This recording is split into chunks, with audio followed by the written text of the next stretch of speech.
Béni soit le nom du Seigneur pour cette opportunité qui nous donne encore et encore de pouvoir nous retrouver. Je prie que sa grâce repose sur vous et qu'il permette que ces instants soient une bénédiction pour chacun de nous. Aujourd'hui, nous parlons de ton Jéricho doit tomber. C'est certainement une expression que tu as déjà entendue ou que vous avez eu l'occasion dont vous avez eu l'occasion de débattre. Mais je veux que tu comprennes une chose encore aujourd'hui. Si le Seigneur revient sur Jéricho, il est important donc que tu t'arrêtes et que tu dises: mon Jéricho doit tomber. Alors Jéricho, c'est quoi? Jéricho, c'est une ville dans l'Ancien Testament. Pour ceux qui sont les habitués de la parole de Dieu, c'est une ville qui s'est présentée comme un grand obstacle au passage des enfants d'Israël pendant qu'ils quittaient l'Égypte et qu'ils devaient prendre possession de la terre promise. Jéricho est donc une ville de Canaan. Cette ville est aussi appelée ville des palmiers entre Jérusalem et Emmaüs. Et cette ville-là avait une particularité, c'est que elle était très fortifiée. Quand la Bible parle de Jéricho, au chapitre 6 du livre de Josué, le premier verset, on nous présente Jéricho comme une ville fermée, barricadée, devant les enfants d'Israël. C'est donc une très belle expression qui nous donne de savoir que Jéricho représentait une grande barrière, une limitation, un grand obstacle, un frein dans le parcours. Alors, parler de Jéricho doit tomber, c'est une occasion pour nous de dire que tu dois dégager les limites qui sont au devant de toi. Tu dois poursuivre ton chemin. Rien ne doit te stopper. Ton Jéricho doit tomber, c'est dire que tu dois avancer, tu dois aller plus loin. C'est donc un message qui va te booster et qui va te pousser à aller au-delà de là où tu te trouves aujourd'hui. Après ce message, il faut qu'il y ait une ouverture parce que nous savons que notre Dieu nous a tous donné un parcours. Nous ne sommes pas sur la terre au hasard. Nous sommes là par rapport à quelque chose que nous devons atteindre, un objectif que nous devons atteindre, un lieu où nous devons aboutir. Alors, sur ce chemin-là, il arrive parfois que nous nous retrouvons en face d'obstacles, en face de difficultés qui nous demandent qui font que nous nous posons des questions et nous demandons: est-ce que c'est véritablement le chemin que je devais emprunter? Est-ce que c'est véritablement ce que Dieu a dit sur ma vie? Lorsque les difficultés se dressent, lorsque les difficultés se présentent à nous, ce n'est pas forcément un message pour dire que je suis sur la mauvaise voie, mais ça peut être un message pour te dire fonce. Et c'est ce que nous voulons faire aujourd'hui à travers ce message.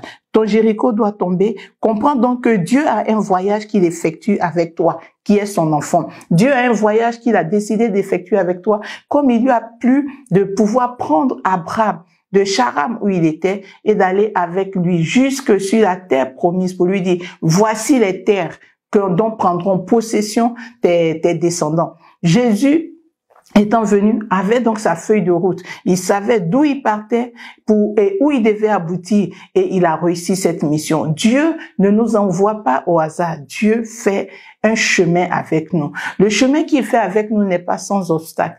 Le chemin qu'il parcourt avec nous n'est pas un chemin dans lequel tout est facile. Il faut d'ailleurs même se méfier des choses qui sont très faciles. Quand les choses sont trop faciles, il faut se demander si je ne suis pas sur la voie large et spacieuse qui mène à la perdition. Alors, ton Jéricho doit tomber. C'est pour toi l'occasion de comprendre que Dieu a pour toi un chemin dans lequel tu dois continuer de marcher. Il ne veut pas que tu recules. Il ne veut pas que tu t'arrêtes. Il ne veut pas que tu oublies que tu dois poursuivre ton chemin. Et cela, il a démontré aux enfants d'Israël pendant qu'ils avaient commencé leur marche et qu'ils étaient arrivés à un stade où ils semblaient être fatigués. Ils se sont arrêtés, ils pensaient que c'était fini. Alors le Seigneur leur a dit: non, non, non, vous ne pouvez pas rester là. Dans le livre de Deutéronome au chapitre 2, à partir du verset 2, il est écrit: et l'Éternel Dieu leur dit. Bon, je vais commencer au verset 1 pour vous donner de comprendre. Nous nous tournâmes et nous partîmes pour le désert par le chemin de la mer Rouge, comme l'Éternel me l'avait ordonné. Nous suivîmes longtemps les contours de la montagne de Séir. Et l'Éternel me dit: vous avez assez suivi les contours de cette montagne. Tournez-vous vers le nord. Tournez-vous vers le nord et partez. Alléluia. Le Seigneur n'a pas voulu que son peuple soit en train de tourner en rond. Et cela nous arrive. Souvent, nous perdons nos repères, nous perdons le chemin de vue. Et le Seigneur n'est pas d'accord avec ce processus. Il sait que nous devons avancer et il dit, ton Jéricho, ta barrière, ta limitation doit tomber parce que toi, tu n'es pas appelé à rester là où tu es. Il y a un chemin au devant de toi. Même quand tu penses qu'il n'y a plus de chemin, il y a un chemin au devant de toi. Même quand tu vois les barrières ne constituent pas la fin de ton chemin. Derrière ces barrières, derrière ces limites, derrière ces obstacles, il y a un vrai chemin qui se poursuit et qui te donne de poursuivre ta route. Le Seigneur, devant notre Jéricho, a plusieurs manières de nous orienter. Devant notre Jéricho, le Seigneur nous présente plusieurs façons d'avancer. Mais revenons à Jéricho dans la parole de Dieu. La Bible dit que cette ville-là était barricadée et fermée devant les enfants d'Israël. Donc je lis Josué 6 à partir du verset 1. Les Jéricho étaient fermés et barricadés devant les enfants d'Israël. Personne ne sortait et personne n'entrait. L'Éternel dit à Josué, voici, je livre entre tes mains Jéricho et son roi, ses vaillants soldats. Faites le tour de la ville, vous tous les hommes de guerre, faites une fois le tour de la ville. Tu feras ainsi pendant 6 jours. 7 sacrificateurs porteront devant l'arche 7 trompettes et retentissantes. Et le 7e jour, vous ferez 7 fois le tour de la ville et les sacrificateurs sonneront de la trompette. Quand ils sonneront de la trompette retentissante, quand vous entendrez le son de la trompette, tout le peuple poussera de grands cris. Alors la muraille de la ville s'écroulera et le peuple montera chacun devant soi. J'aimerais m'arrêter là pour dire que Jéricho semblait comme une forteresse impénétrable, comme une forêt dense, où il semblait ne pas avoir de chemin.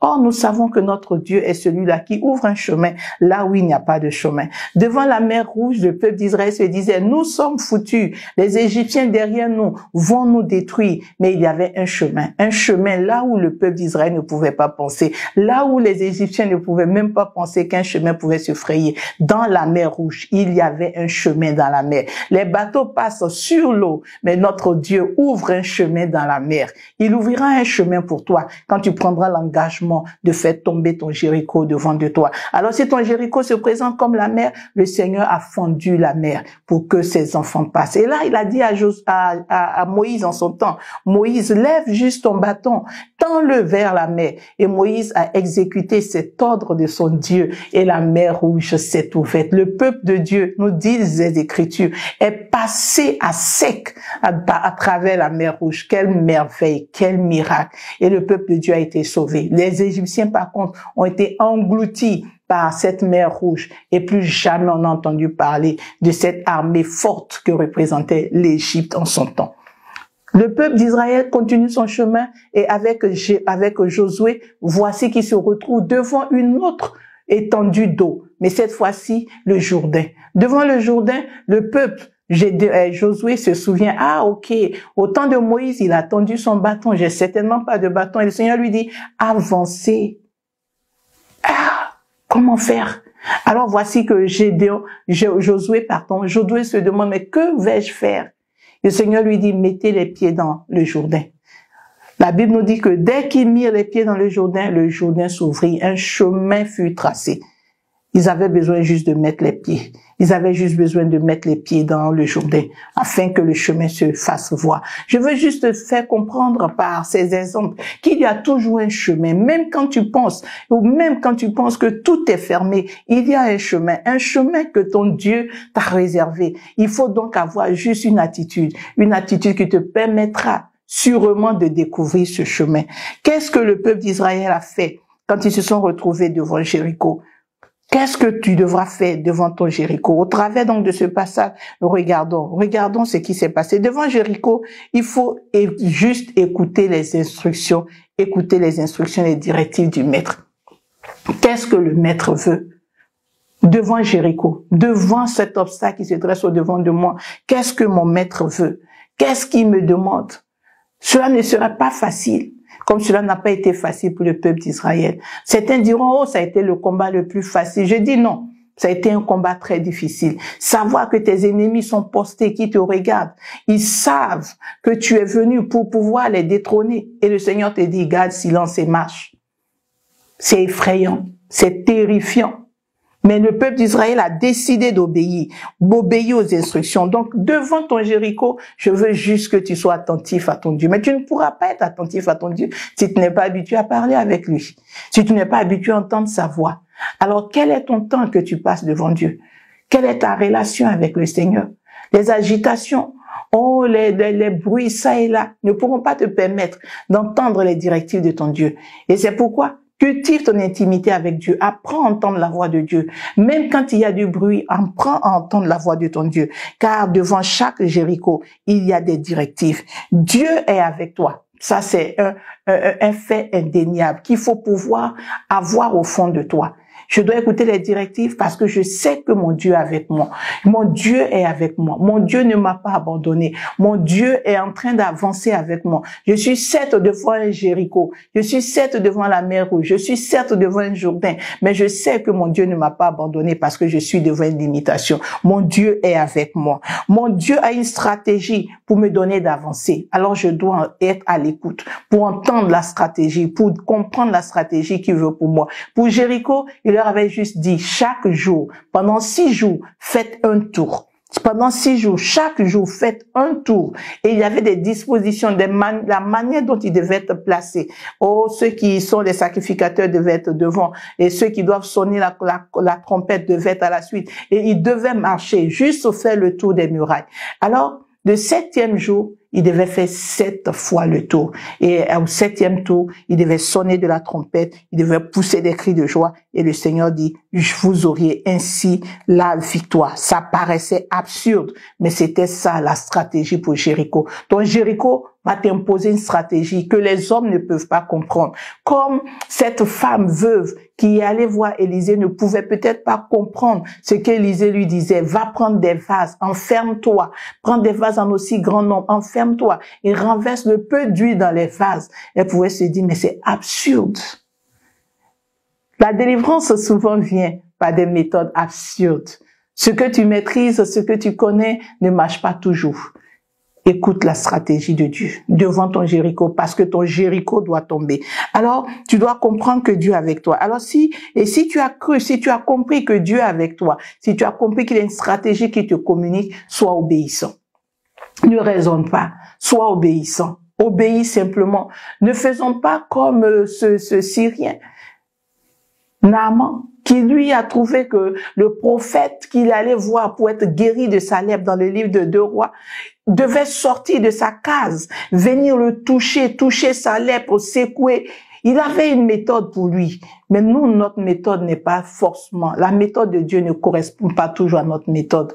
Et c'est la raison pour laquelle l'obéissance doit te caractériser. Cette forme d'obéissance démontre plus qu'une simple obéissance, démontre notre foi. C'est notre foi. Nous exprimons notre foi en Dieu. Nous montrons que nous savons que quelle que soit la stratégie, quelle que soit la méthode, nous avons la victoire. Car le chemin qui nous fait emprunter est le chemin qui nous donnera d'avoir la victoire. Nous ne craignons donc point que ce chemin soit absurde, que cette stratégie soit absurde pour nous. C'est une stratégie qui nous donnera la victoire. Le peuple d'Israël n'avait pas d'armes pendant que le Jéricho était fortifié. Mais ils ont cru que ce que Dieu disait, aussi absurde que cela pouvait être, cela leur donnerait la victoire. Crois que devant ton Jéricho, la stratégie que ton Dieu te demande d'observer, si tu es obéissant, si tu fais confiance, si tu démontres ta foi, alors ton Jéricho tombera, les murs s'ouvriront, il y aura une porte pour toi, il y aura une porte pour toi. Et tu dois voir dans cette action que Dieu te demande de faire, la détermination et le courage que tu devrais exprimer. C'était vraiment un acte de courage. Pouvoir faire ces tours-là chaque jour. Pouvoir faire ces tours-là chaque jour. Jéricho pouvait dire, le peuple de Jéricho pouvait dire, on est fatigué de ce peuple qui marche autour de nos murailles. On est fatigué d'eux. Alors, on pouvait être exposé. Mais le peuple d'Israël a pris son courage et a continué. Alors, fais confiance en Dieu, ne perds pas ton courage, sois résolu, sois obéissant et ton Jéricho va dégager. J'ai dit, Jéricho dégagera de ton chemin. Ton Jéricho dégagera de ton chemin. Tu as la possibilité de faire dégager Jéricho, ou tu as encore la latitude de maintenir Jéricho devant de toi. Mais je prie que Jéricho ne te résiste plus. Que ton Jéricho comprenne que tu es un enfant de Dieu. Et en tant que tel, tu as la victoire.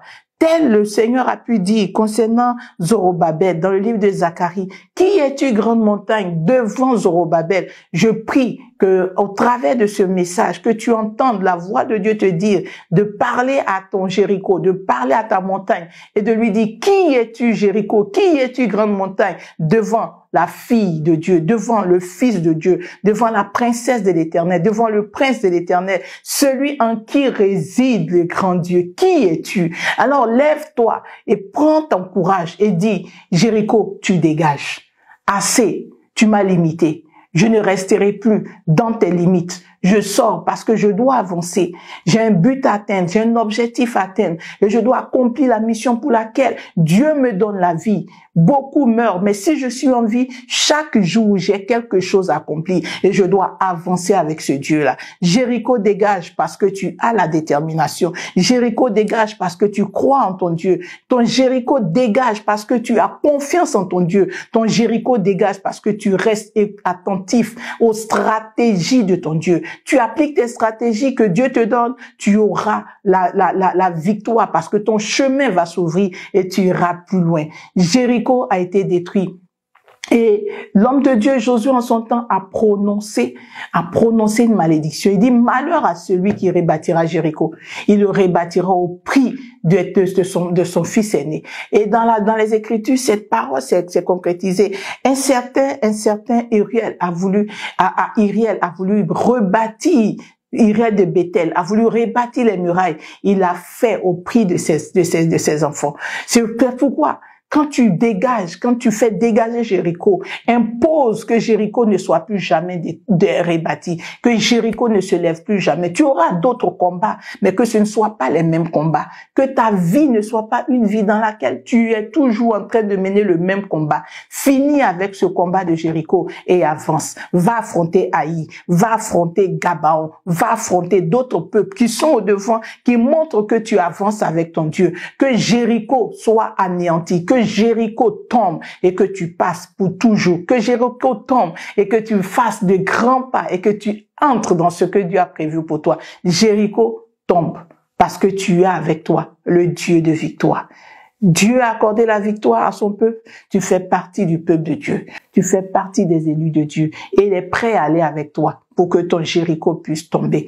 Comprends donc qu'il est avec toi. Et avec lui en toi, tu as la victoire. Avance et donne gloire à son nom. Que le nom du Seigneur soit béni. Jéricho ne résistera plus. Jéricho n'existera plus. On ne parlera plus de Jéricho contre ta vie encore parce que tu vas te lever. Par l'autorité qui est en toi, déclare que Jéricho n'a plus de pouvoir sur ta vie. Que Jéricho ne te résiste plus. Que Jéricho ne domine plus sur ta vie. Peu importe la forteresse que Jéricho représentait, la puissance de ton Dieu. Pendant que tu pries et que tu dis, oh, selon les instructions de mon Dieu, je commande et j'ordonne à Jéricho de s'ébranler, ton Jéricho tombe au nom puissant de Jésus. Que Dieu nous bénisse, que sa grâce repose sur vous, parce que nous sommes libérés pour aller plus loin et nous irons plus loin pour donner gloire à notre Dieu. Jéricho n'existe plus. Donne à quelqu'un d'autre, au travers de cette vidéo, de détruire son Jéricho et qu'ensemble nous puissions donner gloire à notre Seigneur